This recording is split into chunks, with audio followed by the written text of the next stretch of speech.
네, 반갑습니다. 보험나치반TV 이주영 팀장입니다.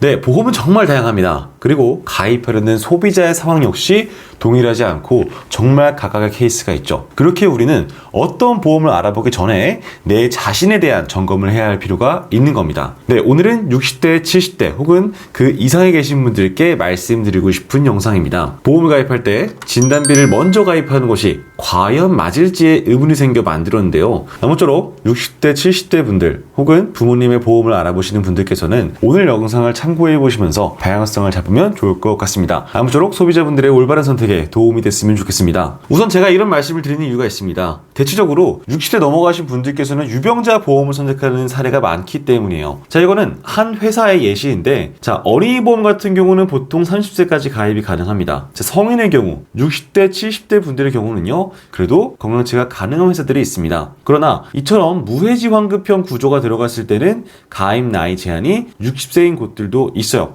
이건 어디까지나 회사별로 케이스 바이 케이스입니다. 근데 70세가 넘어가면 그때부터는 건강체 보험이 조금 어려워지는 케이스들이 많습니다. 자, 여기 75세까지 가능한 건요, 상해보험 위주이기 때문에 들어가는 거지, 보통은 질병 보장을 넣으려고 하면 65세가 넘어갔을 때 어려운 경우가 많습니다. 이처럼 60대, 70대 분들께서는 약을 먹어서 건강체가 어려운 경우도 있겠지만, 이처럼 연령 자체에서 보험사에서 제한을 두는 경우가 많다는 걸 우리는 기억하셔야 돼요. 대체로 60, 70대 분들은 건강체가 어렵기 때문에 유병자로 진행하는 경우가 많습니다. 이건 두 번째 이유예요. 가입이 된다 하더라도 이런 식으로 내가 원하는 진단비의 가입 한도가 낮을 수가 있습니다. 자, 이건 65세 남성의 기준으로 보여드린 건데, 20년 나 90세 만기 유해지 환급형입니다. 보시면 가입 한도가 최대 100만원 밖에 안 되세요. 저 같은 30대의 경우는 뇌혈관 질환 진단비 2천만원까지 가입이 가능한 곳이 있습니다. 그러나 60대, 70대 분들 가입이 가능하다 하더라도 내가 원하는 보장에 대한 한도가 낮을 수 있어요. 이 점을 유의하셔야 됩니다. 첫 번째는 연령적인 이유, 두 번째는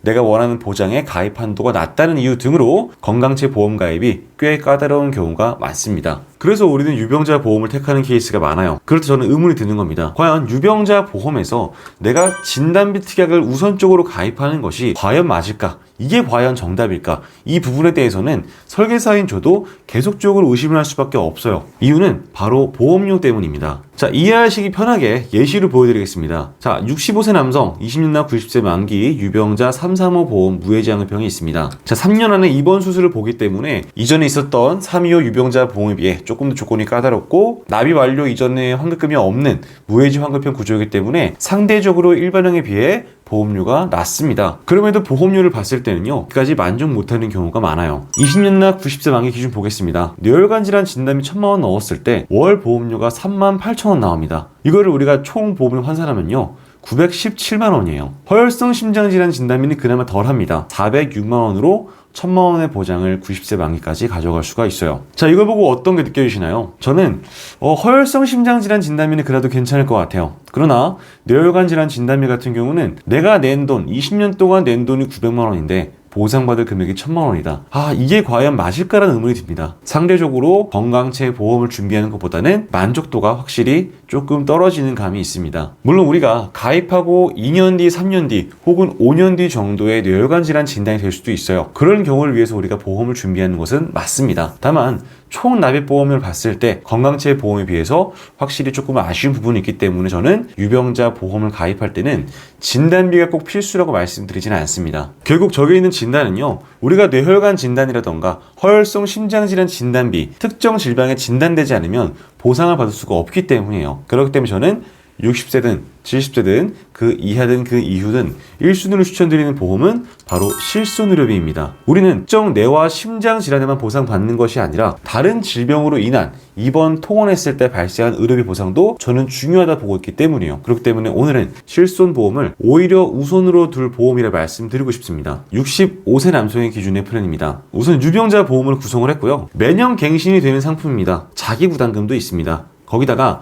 유병자 실비의 경우는 처방 약제비 보상이 안 되고요, 도수치료 등을 포함한 비급여 3종에 대한 보상이 빠져 있습니다. 그럼에도 월 보험료 6만원대의 보험료로 다른 질병으로 인한 입원과 통원에 대비를 할 수가 있어요. 그렇게 저는 뇌혈관 질환과 허혈성 심장 질환 물론 중요하지만 오히려 실손 보험을 우선으로 말씀을 드리고 싶습니다. 그런데 이런 얘기를 하실 거예요. 만약에 실손이 갱신되면 보험료가 올라갈 텐데 이러한 경우는 어떻게 되나요? 그럴 때는 우리가 수술비도 같이 구성을 해서 실비, 비갱신 수술비 보험을 같이 가져가다가 추후 실비에 대한 납입이 어려워지면 그때 실비만 해지하시고 수술비만 가져가시는 방법도 있습니다. 근데 여기에 실비, 수술비, 진단비를 다 가져가는 방법은 저는 추천드리고 싶진 않아요. 가입보다는 유지가 더 중요하기 때문입니다. 대체로 제가 상담드렸던 60대, 70대 분들은요, 사업자가 아닌 이상 거의 다 대체로 은퇴하신 분들이 많이 있었어요. 일을 하셨던 그 시절보다 소득은 줄어들고 지출만 있는 분들이 대부분이었죠. 그렇게 설계사 입장에서는 부담을 낮춰드리고 싶고 최대한 다양한 보상을 위한 방향성을 안내드리고 싶습니다. 남들이 좋다고 하는 뇌혈관 질환 그리고 허혈성 심장 질환 진단비가 꼭 정답은 아니에요. 내 상황에 얼마나 잘 어울리는지가 핵심입니다. 자, 보험 나치반TV는 오늘도 그 길을 안내해드리고 있습니다. 네, 궁금한 사항들, 고민되시는 부분들은요, 언제든 위에 연락처 통해서 말씀 주시면 최선을 다해서 도움드리도록 하겠습니다. 네, 영상 마칠게요. 감사합니다. 본 광고는 손해보험 광고심의 기준을 준수하였으며 유효기간은 심의일로부터 1년입니다.